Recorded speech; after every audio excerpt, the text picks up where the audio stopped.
اليوم أكملت لكم دينكم وأتممت عليكم نعمتي ورضيت لكم الإسلام دينا اعوذ باللہ من الشیطان الرجیم بسم اللہ الرحمن الرحیم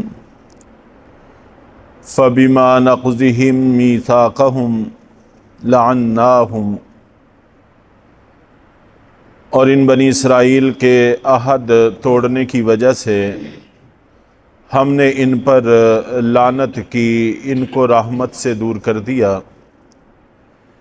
اس آیت میں اللہ رب العزت نے اہل کتاب یہود و نصارہ کے عہد شکنی کی سزا ذکر کی ہے کہ انہوں نے اللہ کے عہد کو توڑا، جس کی وجہ سے ہم نے ان کو کچھ سزائیں ذکر کی۔ ان میں سے 2 سزاؤں کا یہاں پر ذکر ہے، اور کئی ساری سزائیں قرآن پاک میں دوسری جگہوں پر مذکور ہیں۔ ان میں سے پہلی سزا لعناہم، کہ ہم نے ان پر لعنت کی۔ لعنت کا معنی ہوتا ہے کسی کو دور کر دینا، دھتکار دینا، اور اللہ کی رحمت سے دور کر دینا۔ اور یہ وہی سزا ہے جو ابلیس اور شیطان کو اللہ رب العزت نے دی تھی کہ ہمیشہ کے لیے اپنی رحمت سے اس کو دھتکار دیا تھا، دور کر دیا تھا، اور وہ ہمیشہ اللہ کی رحمت سے دور رہے گا۔ تو جو سزا اللہ نے ابلیس کو دی تھی، اسی سزا کا ان کے حوالے سے تذکرہ ہے۔ اتنا ہی بہت کافی تھا۔ تو اللہ تعالی ہم سب کو اپنی رحمت کے حصار میں رکھے۔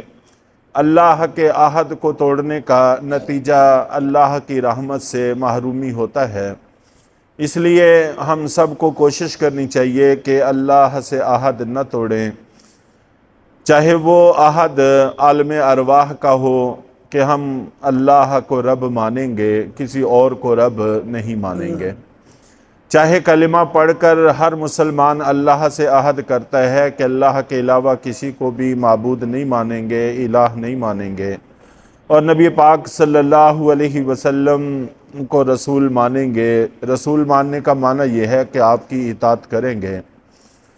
تو جون سا بھی عہد ہو اس کو پورا کرنے کی کوشش کرنی چاہیے۔ اور اس کے بعد پھر دوسری سزا کا ذکر ہے، وَجَعَلْنَا قُلُوبَهُمْ قَاسِيَةً، اور ہم نے ان کے دلوں کو سخت کر دیا۔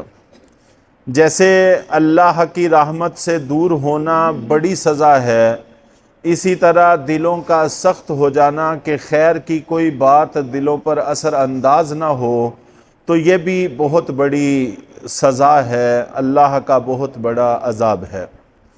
چنانچہ احادیث کے اندر اس کی تفصیلات موجود ہیں۔ جب اللہ کی ایک نافرمانی انسان کرتا ہے تو دل پر سیاہ دھبا پڑ جاتا ہے، اگر توبہ کر لیتا ہے تو دھل جاتا ہے، وگرنہ وہ سیاہ دھبا باقی رہ جاتا ہے۔ یوں اگر وہ گناہوں میں لگا رہتا ہے تو رفتہ رفتہ پورا دل سیاہ ہو جاتا ہے۔ دل کا سیاہ ہو جانا، زنگ آلود ہو جانا، اسی کو دل کا سخت ہونا کہتے ہیں۔ چنانچہ ترمذی شریف میں اللہ کے نبی صلی اللہ علیہ وسلم کا پاک فرمان ہے کہ وہ چیز جو اللہ سے سب سے زیادہ دور ہے وہ دل کا سخت ہونا ہے۔ تو گویا کہ ایسا شخص جس کا دل سخت ہو جائے وہ اللہ سے بہت دور ہو جاتا ہے، اور پھر کوئی چیز اس کے دل پر اثر انداز نہیں ہوتی۔ وہ آخرت کی بات سنیں، عذاب کی بات سنیں، اور قبر حشر کی بات سنیں تو دل پر ذرہ بھر کوئی فرق نہیں پڑتا۔ یہ دلوں کی سختی ہے، اور ہمیشہ اس سے بھی اللہ تعالیٰ کی پناہ مانگتے رہنا چاہیے۔ یحرفون الکلم عن مواضعہ، اور جب اللہ کی لعنت پڑی اور دل سخت ہو گئے تو پھر انسان اس حد تک آگے بڑھ جاتا ہے کہ گناہ تو معمولی بات رہ جاتی ہے، یہاں تک کہ وہ اللہ کے کلام میں تحریف کرنے تک سے گریز نہیں کرتا۔ اللہ کے کلام میں چاہے لفظوں کے اعتبار سے ہو، چاہے معنی مفہوم کے اعتبار سے ہو، کسی لفظ کو بڑھانے یا کم کرنے کے اعتبار سے ہو تو جو بہت بڑا جرم ہے اس سے بھی انسان گریز نہیں کرتا۔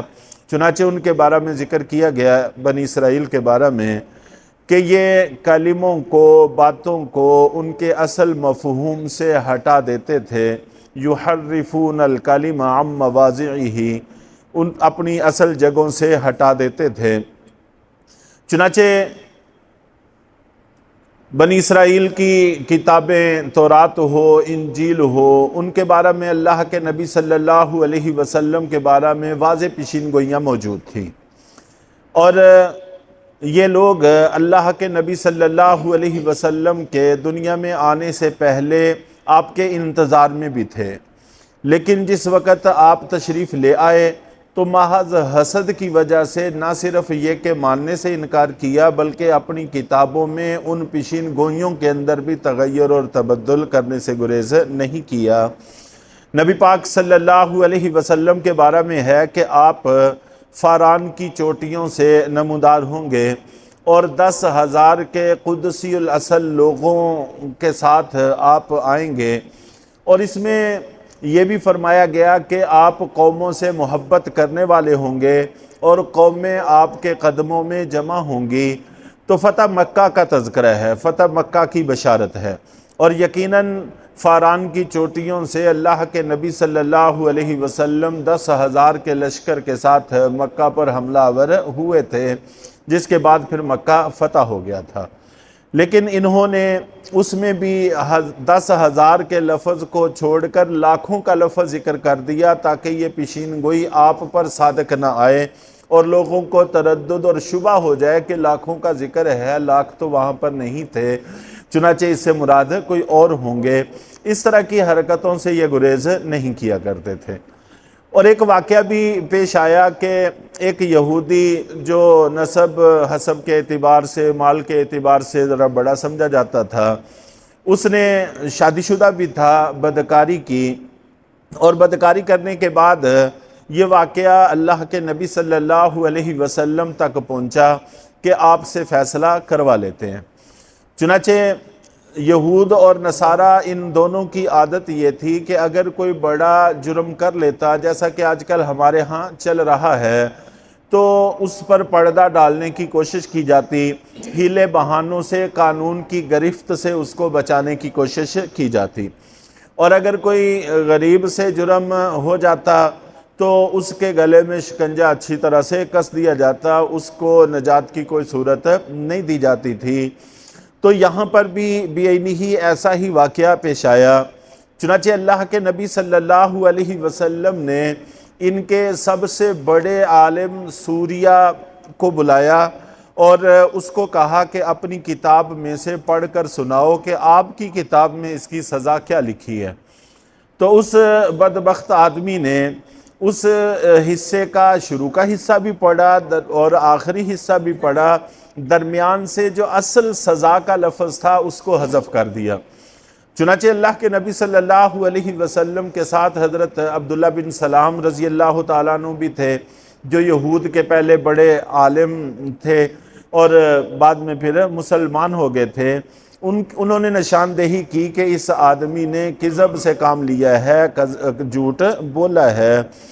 تو بہرحال پھر اس کو رجم کی سزا سنائی گئی۔ ان کی کتاب میں بھی رجم کی سزا تھی اور ہمارے ہاں بھی شریعت میں رجم کی سزا ہے، تو اس کو رجم کی سزا دی گئی۔ تو اس طرح کی حرکات ایک نہیں بلکہ بہت زیادہ کیا کرتے تھے، اس کا یہاں پر تذکرہ بھی موجود ہے۔ وَنَسُوا حَظًّا مِّمَّا ذُكِّرُوا بِهِ، اور ان بنی اسرائیل نے بھلا دیا اس میں سے کا کچھ حصہ جس کی ان کو نصیحت کی گئی تھی۔ ان کو نصیحت کی گئی تھی کہ اللہ کے نبی آخر میں تشریف لائیں گے، ان پر ایمان لانا، انہوں نے اس کو بھی بھلا دیا۔ اور ان کو کہا گیا تھا کہ کتاب میں تحریف نہ کرنا، انہوں نے اس کو بھی بھلا دیا اور تحریفات سے باز نہیں آئے۔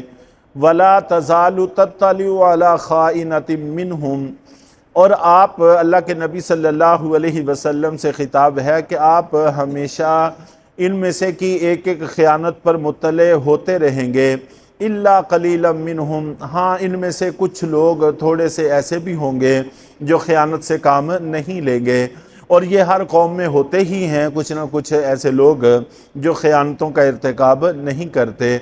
تو جب تک یہ کھلم کھلا آپ کے مقابلے میں نہیں آتے، ان کو اپنی خیانتوں میں لگے رہنے دیں، فاعف عنہم، اور ان کو معاف کرتے رہیں، وصفح، اور ان سے درگزر کرتے رہیں، ان اللہ یحب المحسنین، یقیناً اللہ تعالیٰ احسان کرنے والوں، نیکی کرنے والوں کو پسند کرتے ہیں۔ پھر جس وقت یہ کھلم کھلا مقابلے میں آئے تو پھر اللہ کے نبی صلی اللہ علیہ وسلم نے ان کو قتل بھی کیا، جلا وطن بھی کیا، اور سخت سے سخت سزائیں بھی دیں۔